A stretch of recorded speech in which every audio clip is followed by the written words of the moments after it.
প্রিয় হাবিব মুহাম্মদুর রাসূলুল্লাহ সাল্লাল্লাহু আলাইহি সাল্লামকে সান্ত্বনা দিচ্ছেন। যখন তিনি মক্কার মুশরিকদের কাছে দ্বীনের দাওয়াত দিচ্ছিলেন, কালেমার দাওয়াত দেন, তখন নবীকে তারা পাগল বলেছে, উন্মাদ বলেছে, মেন্টাল বলেছে, নবীকে অকথ্য ভাষায় গালিগালাজ করেছে, নবীকে পাথর ছুঁড়ে মেরেছে। নবীকে যখন পাগল বলা হলো, আল্লাহ তখন নবীকে বললেন, সার্টিফিকেট দিচ্ছে নবী করে। আল্লাহ বলছেন, নুনি ওয়াল কলামি ওয়া মা ইয়াসতুরুন মা আনতা বিনি'মাতি রাব্বিকা বিমাজনুন। আপনি আপনার রবের অনুগ্রহে আপনি উন্মাদ নন, পাগল নন। আল্লাহ বলছেন পাগল নন। আর দুনিয়ার মানুষ যদি বলে তুমি পাগল, তাহলে তার কি কোনো প্রত্যাশা আছে, পরোয়া আছে? আল্লাহ বলছেন তুমি পাগল নও। মা আনতা বিনি'মাতি রাব্বিকা বিমাজনুন। আল্লাহর নবীকে মক্কার লোকরা যখন পাগল বলল, কেউ বলতো ভূতে ধরেছে, কেউ উন্মাদ বলেছে, কেউ পাগল বলেছে। আজকে যে লোকটার বিরুদ্ধে অনেক রকম মন্তব্য শোনা যায় মিডিয়াতে, কোন লোকটা? এই লোকটা হলো মুহাম্মদ সাল্লাল্লাহু আলাইহি সাল্লামের ব্যাপারে অনেক আলোচনা, অনেক সমালোচনা, তার ক্যারেক্টার নিয়ে, তার চরিত্র নিয়ে, তার বহু বিবাহ নিয়ে মেনি মাইন্ডস, নানা মনির নানা মত, নানা মনির নানা মন্তব্য শোনা যায়। দেখেন, একটা লোক ইয়ামান থেকে মক্কা এসেছে, লোকটার নাম হলো জিমাত বিন সালাবা, আজদি গোত্রের লোক। সহিহ মুসলিমের হাদিস 868 নম্বর হাদিসে, এবং মিশকাতে আছে 5860 নম্বর হাদিসে, আর অন্যান্য হাদিস আছে। মক্কার যারা বেকুফ, বোকা লোক, জাহেল লোক, নাদান লোক, তারা জিমাতকে বলল, হে জিমাত, তুমি তো ভূত ছাড়াতে পারো, তুমি তো ওঝার কাজ করো, তো আমাদের এখানে মুহাম্মদকে ভূতে ধরেছে বা উন্মাদ হয়েছে, তুমি যদি একটু ট্রিটমেন্ট করতে, পরীক্ষা নিরীক্ষা করতে, তাহলে ভালো হতো। আচ্ছা বলেন, যে লোকটা পাগল হবে সে কি সবসময় ভালো কথা বলবে? বলেন, বলবেন? যে লোকটা পাগল হবে কখনো হয়তো ভালো কথা বলবে, আবার বেশিরভাগ সময় কি করবে? আজে বাজে বলবে, কথা বলবে, যার কোনো লাইন নেই, যার কোনো সীমারেখা নেই, আনবান বলবে। তো জিমাত এলো নবী মুহাম্মদুর রাসূলুল্লাহ সাল্লাল্লাহু আলাইহি ওয়াসাল্লামের কাছে, এসে বলল, তোমার কি হয়েছে বলো, কি ব্যাপার? আমি ওঝার কাজ করি, আমার দ্বারা হয়তো তুমি শেফা পাবে। আল্লাহর নবী কিছু না বলে তিনি বললেন, ইন্নাল হামদালিল্লাহি নাহমাদুহু ওয়া নাস্তাঈনুহু মান ইয়াহদিহিল্লাহু ফালা মুদিল্লা লাহু ওয়া মান ইউদ্লিল ফালা হাদিয়া লাহু ওয়া আশহাদু আন লা ইলাহা ইল্লাল্লাহু ওয়াহদাহু লা শারীকা লাহু। আম্মা বাদ পর্যন্ত নবীজি পাঠ করলেন। জিমাত শোনার পর নবীকে বললেন, আইনা আলাইয়া কালিমাতিকা হাউলা, ওগো মুহাম্মদ, তুমি যে বাক্যটা পরিবেশন করলে ওটা আমাকে দ্বিতীয়বার পড়ে শোনাও। আল্লাহর নবী দ্বিতীয়বার পড়লে তৃতীয়বার শোনার আবেদন করলো। নবীজি তিনবার শোনালে লোকটা বলল, ওগো আল্লাহর নবী শোনো, হে মুহাম্মদ শোনো।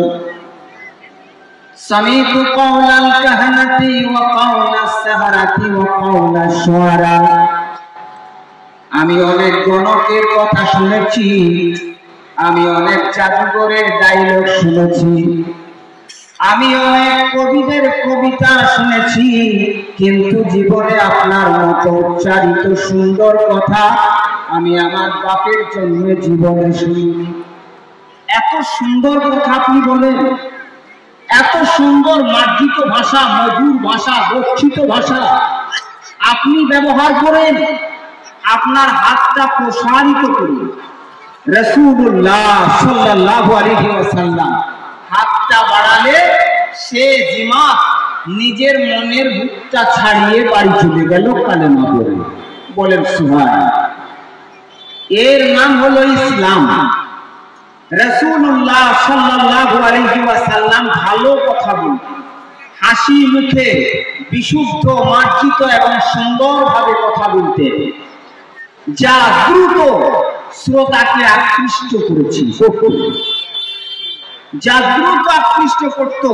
এই জন্য সহিহ বুখারীতে সহিহ বুখারী 2977 নম্বর হাদিস, সহিহ মুসলিম 523 নম্বর হাদিসে আছে। আর অনেক হাদিসের উদ্ধৃতি দেওয়া যায়, আমি দিচ্ছি না, মেন কথা বলতে চাই। আল্লাহ নবী সাল্লাল্লাহু আলাইহি সাল্লাম বলেন সাল্লাল্লাহু আলাইহি ওয়াসাল্লাম, আমি